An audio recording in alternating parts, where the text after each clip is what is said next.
প্রিয় শিক্ষার্থীবৃন্দ, আজকের অনলাইন ক্লাসে তোমাদেরকে স্বাগতম। আশা করি তোমরা সবাই ভালো আছো এবং নিরাপদে আছো। গত ক্লাসের ধারাবাহিকতায় আমি নবম শ্রেণীর সিলেবাস অনুযায়ী হিসাব বিজ্ঞান বিষয়ের অষ্টম অধ্যায়ের নগদান বই এর সৃজনশীল প্রশ্ন নম্বর 5-এর বাকি অংশটুকু করার জন্য তোমাদের সামনে উপস্থিত হইলাম। আশা করি তোমরা সবাই মনোযোগ দিয়ে আমার ক্লাসটি দেখবে এবং বুঝার চেষ্টা করবে। তাই সবাই পাঠ্য বই ও খাতা কলম নিয়ে বসো এবং অঙ্কটি করো। উক্ত প্রশ্নের গ নম্বরে আমাদেরকে প্রারম্ভিক নগদ তহবিল 55,000 টাকা এবং ব্যাংক ওডি 10,000 টাকা নিয়ে আগস্টের 12 তারিখ থেকে 31 তারিখ পর্যন্ত লেনদেনসমূহ দ্বারা উপযোগী নগদান বই প্রস্তুত করতে বলছে। এখন উপযোগী নগদান বই বলতে আমরা কি বুঝি, সেটা আমাদেরকে 12 তারিখ হইতে 31 তারিখ পর্যন্ত যে লেনদেনগুলো দেওয়া আছে সেগুলো ভালোভাবে পড়ে বুঝে দেখতে হবে। যদি উক্ত লেনদেনগুলোর কোনো একটিতে বাটটান থাকে তাইলে আমাদেরকে 3 গড়া নগদান বই মাধ্যমে সমস্যাটার সমাধান করতে হবে। কারণ আমরা জানি 3টি টাকার গড় যেই নগদান বইতে থাকে তাকে 3 গড়া নগদান বই বলে, 2টি টাকার গড় যেই নগদান বইতে থাকে তাকে 2 গড়া নগদান বই বলে, আর 1টি টাকার গড় যেই নগদান বইতে থাকে তাকে 1 গড়া নগদান বই বলে। তাই আমরা আগস্টের 12 তারিখ হইতে 31 তারিখ পর্যন্ত যে লেনদেনগুলো দেওয়া আছে সেগুলো পড়ে বুঝে দেখলাম 12 তারিখের এন্ট্রি ও 20 তারিখে এন্ট্রির মধ্যে বাট্টা হিসাব আছে। সেই জন্য আমরা এই অঙ্কটি 3 গড়া নগদান বইয়ের মাধ্যমে করব, কারণ এটি হলো উপযোগী নগদান বই। অন্যথায় নগদান বইয়ের ছক আমাদের ভুল হবে, লিপিবদ্ধ ভুল হবে এবং আমরা নাম্বারও পাব না। নগদান বইয়ের ছকের জন্য পৃথক নাম্বার কাটা হয়। তাই চলো আমরা আজকের নগদান বইটি করি। আমি পূর্বেই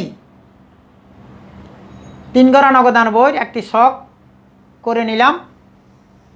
এই 3 গড়া নগদান বইয়ের ছকটি হলো, এর নগদান বইয়ের 2টি পাশ থাকে, একটি হলো ডেবিট পাশ আর একটা হলো ক্রেডিট পাশ।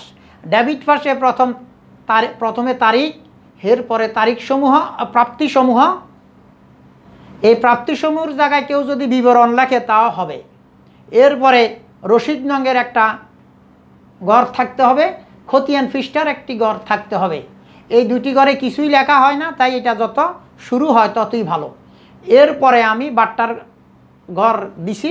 তোমরা এই বাট্টার গড়টা শেষও দিতে পারো, আগে দিলেও হয় শেষে দিলেও হয়। আমি প্রথমে দিছি বাট্টা, এরপরে নগদ টাকা, তারপরে ব্যাংকের টাকা। অনুরূপভাবে ক্রেডিট পাশও তারিখ, প্রদানসমূহ, ভাউচার নং, খতিয়ান পৃষ্ঠা, বাট্টা, নগদ টাকা, ব্যাংক টাকা, এইভাবে আমি 3 গড়া নগদান বইয়ের চকটি করলাম। এবং তোমরাও ঠিক একইভাবে 3 গড়া নগদান বইয়ের চক করবা।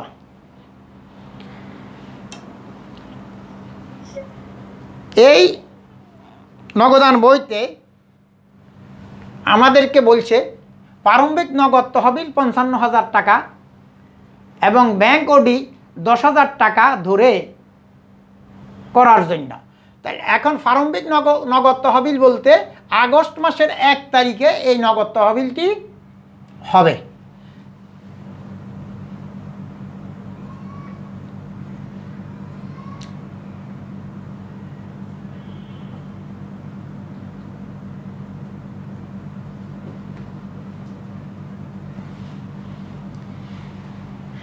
প্রারম্ভিক নগদ তহবিল যেটা আছে সেটাকে আমরা ব্যালেন্স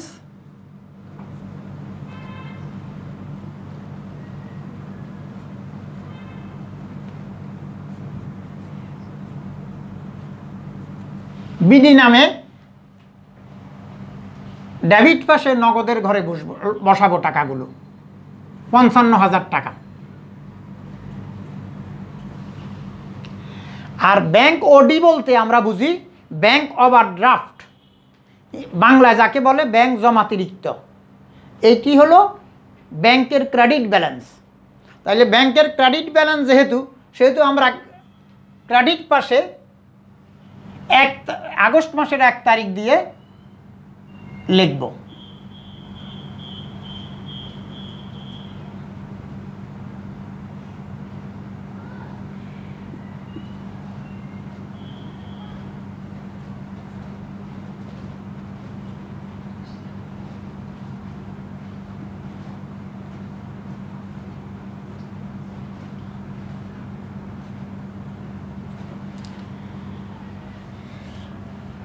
ব্যাংকের ক্রেডিট ব্যালেন্স অর্থাৎ ব্যাংক ওডি 10,000 টাকা ব্যাংক কলামে লিখলাম।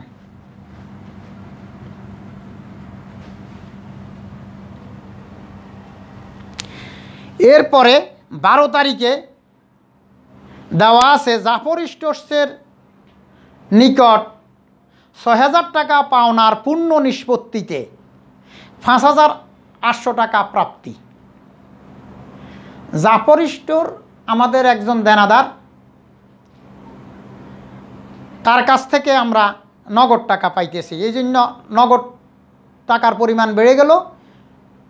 নগদ টাকা বাড়লে নগদান হিসাব ডেবিট হয়।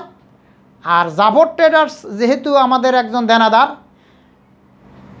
দেনাদার সম্পদ, এখানে সম্পদ কমে যাওয়ার কারণে জাফর ট্রেডার্স হিসাব ক্রেডিট হবে।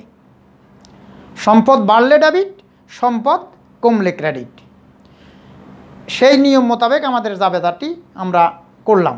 তাইলে এখানে জাফর ট্রেডার্স নামে 12 তারিখ দিয়ে ডেবিট পাশে নগদের ঘরে আমরা টাকাটা লিখব।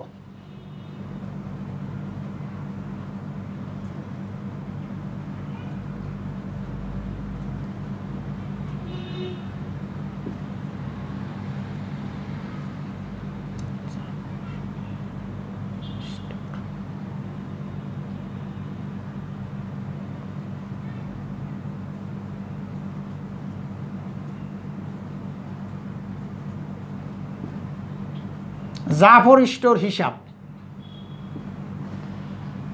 নগদের ঘরে 5,800 টাকা পাওনা ছিলাম 6,000 টাকা, পেলাম 5,800 টাকা। 200 টাকা আমাদেরকে কম দিয়েছে, এটা আমাদের প্রদত্ত বাট্টা। এই 200 টাকা বাট্টার ঘরে আমরা লিখব। এনটিটি যেই পাশে যায়, যদি নগদান বইয়ের ডেবিট পাশে যায় তাইলে বাটটাও ডেবিট ঘরে বসে। আর এনটিটি যদি নগদান বইয়ের ক্রেডিট পাশে যায় তাহলে বাটটাও ক্রেডিট পাশে বসে। এই বাটটা নিয়ে আমাদের চিন্তার দরকার নেই। আমরা সঠিকভাবে যখন এনটিটি বসাবো তখন বাটটাও আমাদের সঠিকভাবে বসানো হবে। এরপরে 18 তারিখে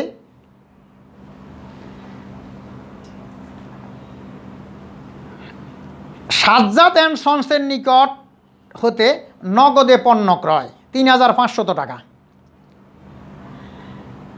18 তারিখে আমরা সাজ্জাদ অ্যান্ড সন্সের নিকট হইতে পণ্য ক্রয় করলাম নগদে।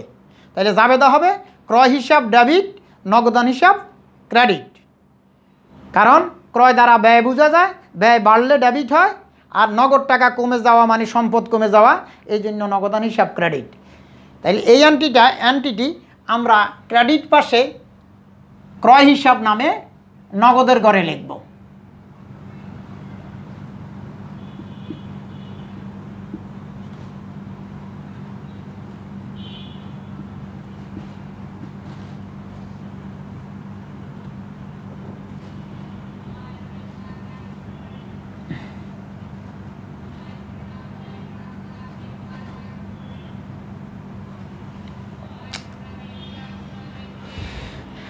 এরপরে 20 তারিখে সেলিমা ট্রেডার্সকে পরিশোধ 4,300 টাকা, বাট্টা প্রাপ্তি আছে 200 টাকা।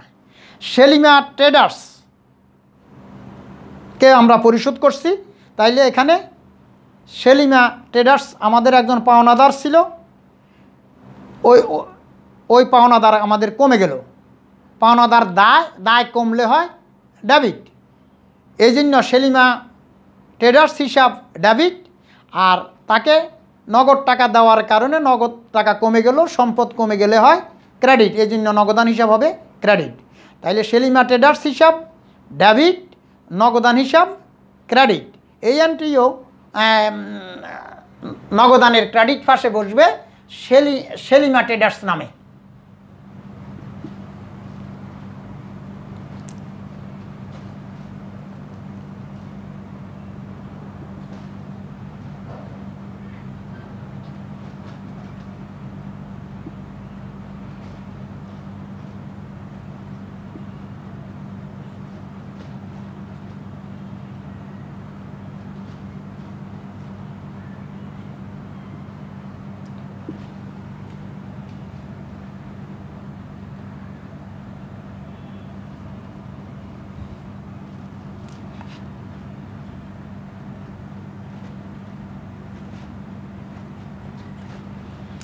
$4,300 টাকা আমরা পরিশোধ করছি, এখানে তাকে কম দিয়েছি আমরা 200 টাকা, এই 200 টাকা আমাদের প্রাপ্ত বাট্টা, এইটা বাট্টার ঘরে বসবে।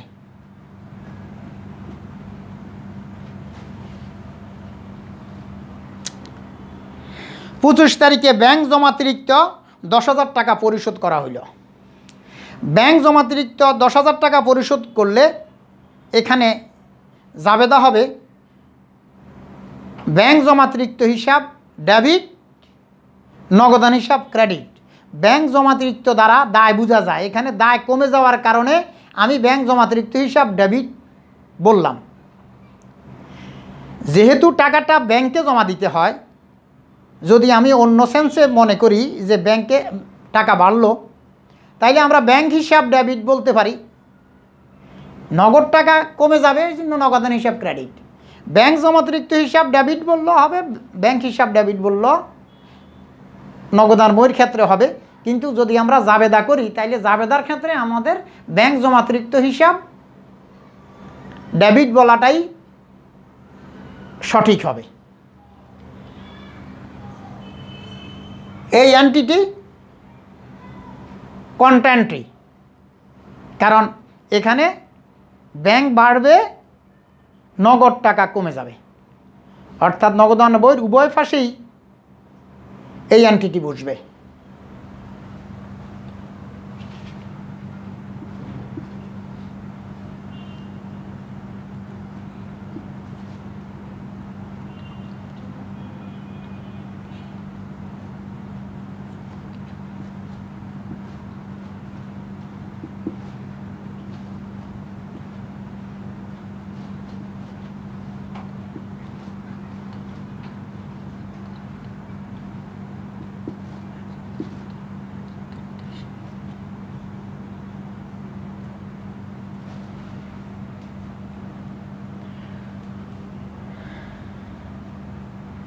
যেহেতু এটা কন্ট্যান্টটি, তাই এখানে এন্টিটির সামনে আমরা ক অথবা সি যে কোনো একটা লিখব।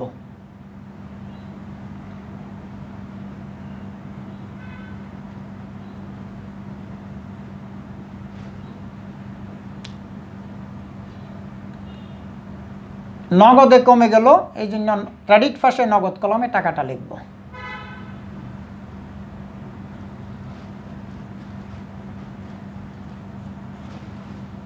$10,000 টাকা। এন্ট্রিটা যেহেতু কন্ট্রাএন্ট্রি, ক্রেডিট পাশে নগদ কলমে বসছে, আবার ডেবিট পাশে ব্যাংক কলমে বসবে।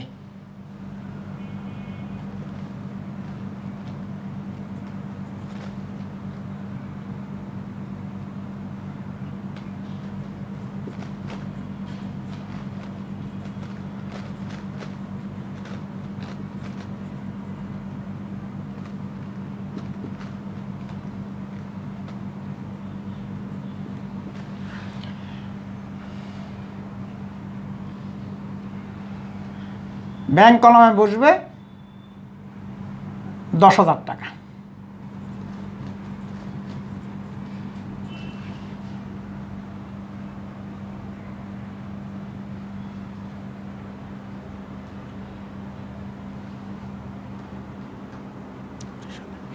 এরপরে 28 তারিখে আছে ব্যাংক জমাতিরিক্তের সুদ প্রদান। ব্যাংক জমাতিরিক্তের সুদ প্রদান এটা আমাদের ব্যয়, এজন্য ব্যাংক জমাতিরিক্তের সুদ হিসাব ডেবিট, টাকাটা ব্যাংক থেকে কেটে নিবে, এই জন্য ব্যাংক কমে যাবে, ব্যাংক হিসাব ক্রেডিট হবে। তাহলে আমরা এটা ব্যাংকের ক্রেডিট পাশে লিখব ব্যাংক জমাতিরিক্তের সুদ নামে।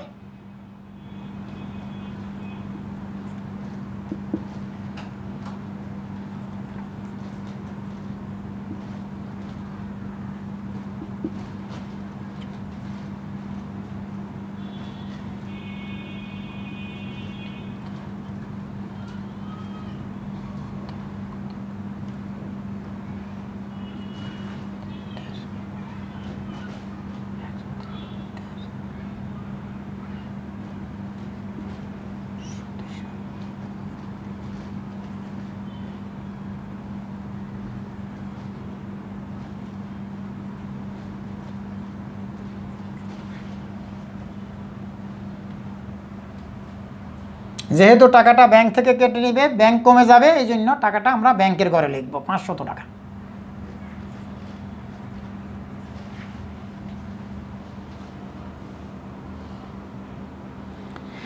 একত্রিশ তারিখে ব্যাংক চার্জ কর্তন করা হইল 1000 টাকা। ব্যাংক চার্জ আমাদের খরচ, এই জন্য ব্যাংক চার্জ হিসাব ডেবিট, টাকাটা ব্যাংক থেকে কেটে নিবে, অর্থাৎ ব্যাংক কমে যাবে, এই জন্য ব্যাংক হিসাব ক্রেডিট। তাইলে ব্যাংক চার্জ হিসাব ডেবিট, ব্যাংক হিসাব ক্রেডিট। এই এন্ট্রিটাও ক্রেডিট পাশে ব্যাংক কলমে বসবে।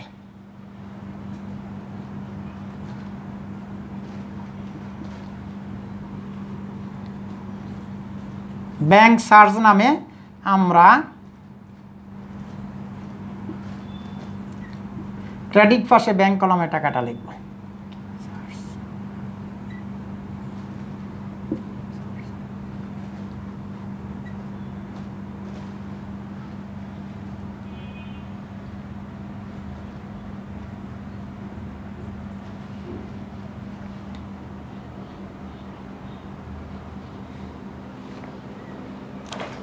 তাইলে 12 তারিখ হইতে 31 তারিখ পর্যন্ত আমাদেরকে লেনদেনগুলো নগদান বইয়ের মাধ্যমে করতে বলছে, অর্থাৎ নগদান বই প্রস্তুত করতে বলছে। আমরা আগস্টের 12 তারিখ হইতে 31 তারিখ পর্যন্ত লেনদেনগুলো লিপিবদ্ধ করলাম। আমাদের লিপিবদ্ধ করা শেষ হইল, এখন আমরা যোগ করব।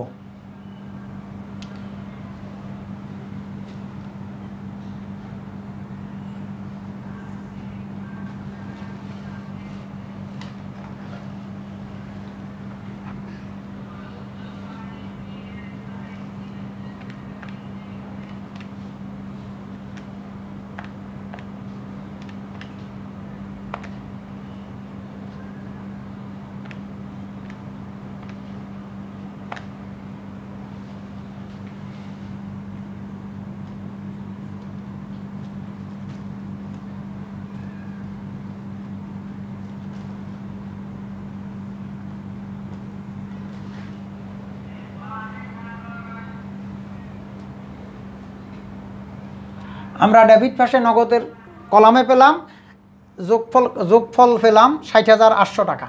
এই 60,800 টাকা থেকে ক্রেডিট পাশের ব্যয়গুলোকে আমরা বাদ দিয়ে দেব।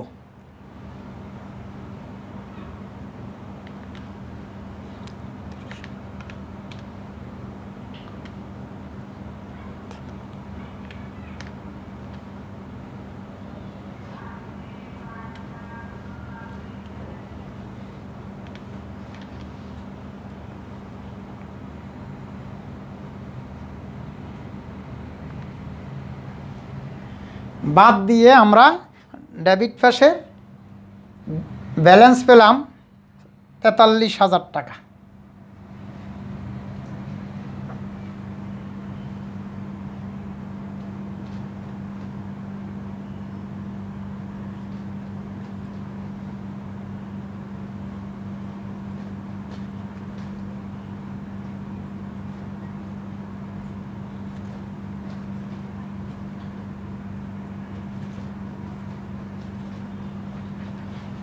এই 43,000 টাকা আমরা ক্রেডিট পাশে ব্যালেন্স সিডি নামে লিখব।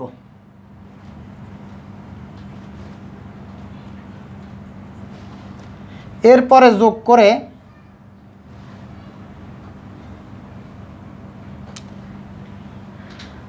দেখব কত হয়।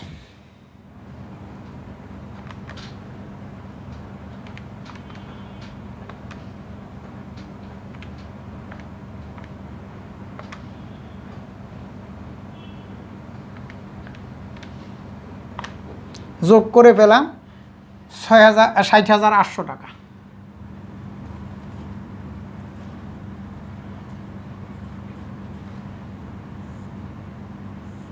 আমরা নগদের ব্যালেন্স লিখে হিসাবটা ক্লোজ করলাম। ব্যাংকের দেখা যাচ্ছে যে ব্যাংকের ডেবিট পাশ থেকে ক্রেডিট পাশের টাকার পরিমাণ বেশি। যেহেতু ডেবিট পাশ থেকে ক্রেডিট পাশের টাকার পরিমাণ বেশি, সেহেতু ক্রেডিট পাশকে আমরা আগে যোগ করব।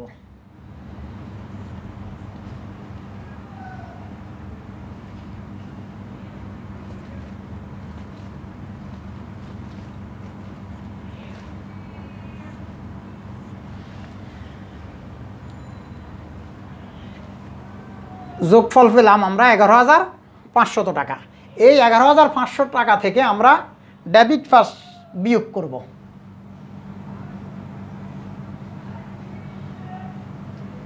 এইটাও আমরা লিখব 31 আগস্ট ব্যালেন্স সিডি।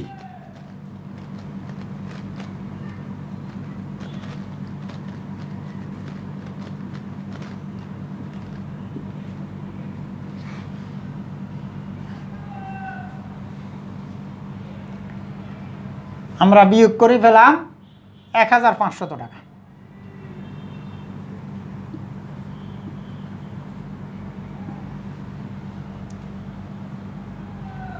এখন আমরা যোগ করব।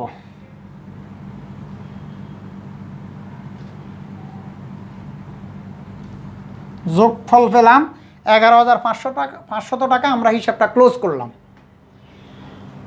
তাইলে দেখা গেল যে অঙ্কটার নগদ ব্যালেন্স হলো 43,000 টাকা, আর ব্যাংকের ক্রেডিট পাশের ব্যালেন্স হলো 1,500 টাকা। ব্যাংকের ক্রেডিট পাশের ব্যালেন্স মানে ব্যাংক জমাতিরিক্ত। তো আমরা পরবর্তী মাসের 1 তারিখ দিয়ে যার যার ব্যালেন্স তার ঘরে ডেবিট পাশে থাকলে ডেবিট পাশে, ক্রেডিট পাশে থাকলে ক্রেডিট পাশে আমরা ব্যালেন্স বিডি নামে পরবর্তী মাসের 1 তারিখ দিয়ে লিখব। August, September.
পরবর্তী মাসের 1 তারিখ দিয়ে যার ব্যালেন্স আমরা তার ঘরে ব্যালেন্স বিডি নামে লিখলাম।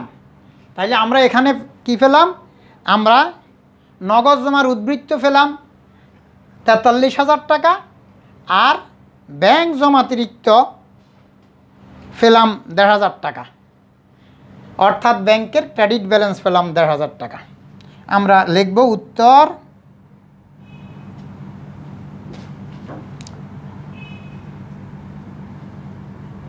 নগদ উদ্বৃত্ত,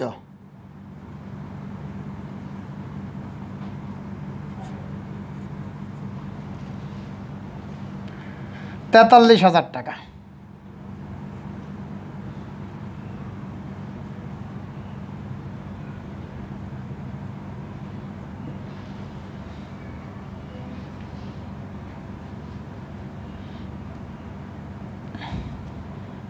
ব্যাংক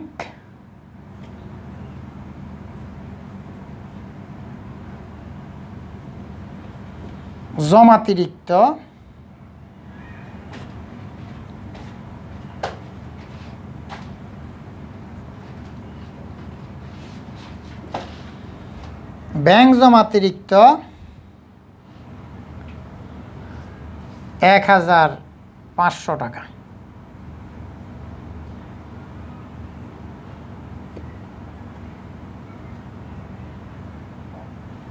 ব্যাংকের ক্রেডিট ব্যালেন্সকে ব্যাংক জমাতিরিক্ত বলে।